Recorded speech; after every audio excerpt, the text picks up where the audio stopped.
আজ সোমবার 2025 8ই ডিসেম্বর জাগ্রত বিভাগের 75তম প্রজেক্টের কাজ শুরু হয়েছে। ধান কাটা 75তম প্রজেক্টের কাজ জাগ্রত বিভাগের সদস্য লিটন খানের ধান কাটা দিয়ে শুরু করবে। আমি জাগ্রত বিভাগের সভাপতি কুদ্দুসুর রহমান ভাইয়ের সাথে কথা বলতেছি, যিনি আমাদের আজকে ধান কাটা নেতৃত্ব দিচ্ছেন।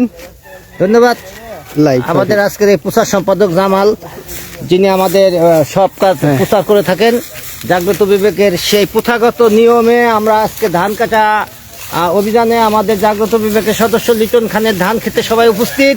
সকালে ঘন কুয়াশার ভিতরে আমরা সবাই যার যার মতো কাঁচি জোগাড় করে ধান খাচ্ছে। আপনারা দেখছেন ধান আমাদের ঐতিহ্য, ধানের সেই নবান্ন উৎসব, সেই রবীন্দ্রনাথের ভাষায় বলা লাগে যে মুচি মুচি ভাড়া ভাড়া ধান কাটা হলো সারা। তাই ধান কাটা সারা করবো ইনশাল্লাহ। আমারই সোনার ক্ষেত গিয়েছে ভরে, কত সুন্দর কবিতাটা। যাই হোক, সেভাবে জাগ্রত বিবেকের সব সদস্যরা আজকে ধান কাটায় ব্যস্ত আছে। আপনাদের সবাইকে অভিনন্দন। আমরা মাছে ভাতে বাঙালি, সেই ধান থেকে ভাত হয়, সেই ঐতিহ্য আমাদের অটুট থাকুক। সবাইকে ধন্যবাদ। ধন্যবাদ জাগ্রত বিভাগের সভাপতি কুদ্দুসুর রহমান ভাই। জাগ্রত বিভাগের যে ভরে উঠে আমাদের ফোন দিয়ে সবাইকে জাগ্রত করে এবং এই জাগ্রত বিভাগে হাঁটার জন্য খুবই সেই প্রতিষ্ঠানকে একরকম ধরে রেখেছে। আমি কিছু বলার জন্য বলছি আমাদের সাধারণ সম্পাদক সিরাজ ভাইকে। ধন্যবাদ শেখ মোহাম্মদ জামালকে তার আমাকে একটু সময় দেওয়ার জন্য। আমরা প্রতি বছর না এবার আমরা লিটন খানের ধান কাটতে এসেছি। গত বছর আমরা মিজানের ধান কেটেছি। এই ধান কাটা উৎসব আমরা প্রতি বছর মেতে উঠি। তা আমরা জাগ্রত বিভাগের সকল সদস্য আমরা যারা ধান কাটতে শ্রমিক পায় না তাদের পাশে আমরা দাঁড়াই, আমরা ধানগুলো কেটে দিই। এটা আমাদের মূল উদ্দেশ্য লক্ষ্য থাকবে। আমাদের উদ্দেশ্য লক্ষ্য নিয়ে আমরা এগিয়ে যাচ্ছি। আপনারা আমাদের জন্য দোয়া করবেন যাতে আমরা অসহায় মানুষের পাশে থেকে আমরা কাজগুলো করতে পারি। এটাই জাগ্রত বিভাগের মূল উদ্দেশ্য লক্ষ্য। ধন্যবাদ সবাইকে। ধন্যবাদ জাগ্রত বিভাগের সাধারণ সম্পাদক সিরাজ ভাইকে। এরপরে আমরা আজ জাগ্রত বিভাগের ক্যাশিয়ার লিটন খান, যার ধান কিনতে এসেছি, তার কিছু কথা শুনবো আমরা। বিসমিল্লাহির রহমানির রহিম। আল্লাহ তাআলাকে অশেষ ধন্যবাদ ও আল্লাহর শুকরিয়া, আলহামদুলিল্লাহ। এই জাগ্রত বিভাগের আমার প্রাণপ্রিয় সংগঠকের প্রাণপ্রিয় সদস্যরা আজকে আমার ধান কাটে দিতেছে, এই নবান্ন উৎসব পালন করতেছে। আমাদের কি ভালো লাগছে, এটা আসলে ভাষায় প্রকাশ করা যাবে না। আমার জাগ্রত বিভাগের প্রতিটা সদস্যকে আমার আন্তরিক শুভেচ্ছা অভিনন্দন।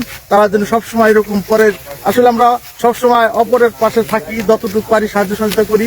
সেই সাথে আজকে আমার ধান কাটে দিতেছে, এই জন্যই আমি সেই জাগ্রত বিভাগের সভাপতি, সাধারণ সম্পাদক, প্রচার সম্পাদক, আমাদের সহযোদ্ধা সবাইকে সালাম, আসসালামু আলাইকুম। সবাই ভালো থাকবেন এবং সামনের দিনগুলো আমরা সবসময় একে অপরের সাথে মিলেমিশে চলতে পারি।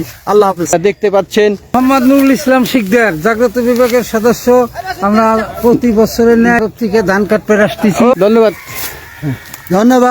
আমার নাম মোহাম্মদ মাসুদুজ্জামান খান। বিভাগের পক্ষ থেকে আপনাদের সবাইকে আমন্ত্রণ জানাচ্ছি আমাদের ধান খেতে। ধান ভালো হয়েছে, ধানের জোয়ার আসছে। বন্ধু মিরুজ খান খুবই সমাজসেবক একটি ছেলে আসছেন, তার অনুভূতি জানতে চাইছি। আসসালামু আলাইকুম। আসলে তো ধান কাটা অনেক শখ ছিল, আগে কাটতাম, বহুত কাল পর আজকে ইচ্ছা হয়েছে ধান কাটতে এলাম। আমার ভাই লিটন খানের ধান, অনেক ফাইন ধান, দেশের জোয়ার এসে ধানের।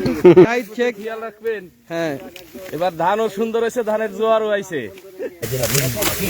এবার আমাদের 8 ডিসেম্বর সোমবার সকাল 7টা থেকে আমরা আমাদের জাগ্রত বিভাগের সহযোদ্ধা লিটন খানের ধান খেতে ধান কাটতে সবাই মিলে একটা মহান আনন্দ। আসলে আমরা জাগ্রত বিভাগ এই জনহিত করা কার্যক্রমে সবসময় অংশগ্রহণ থাকি। এলাকার যে কোনো সমাজ সেবায় আমাদেরকে যদি আহ্বান করে আমরা সেটা স্বেচ্ছায় সম্পাদন করতে থাকি। ধন্যবাদ জাগ্রত বিভাগ। বিশাল একটা জায়গা নিয়ে আমরা ধান কাটছি প্রতি বছরের ন্যায়। এবার আমাদের এই ধান কাটার পাচ্ছেন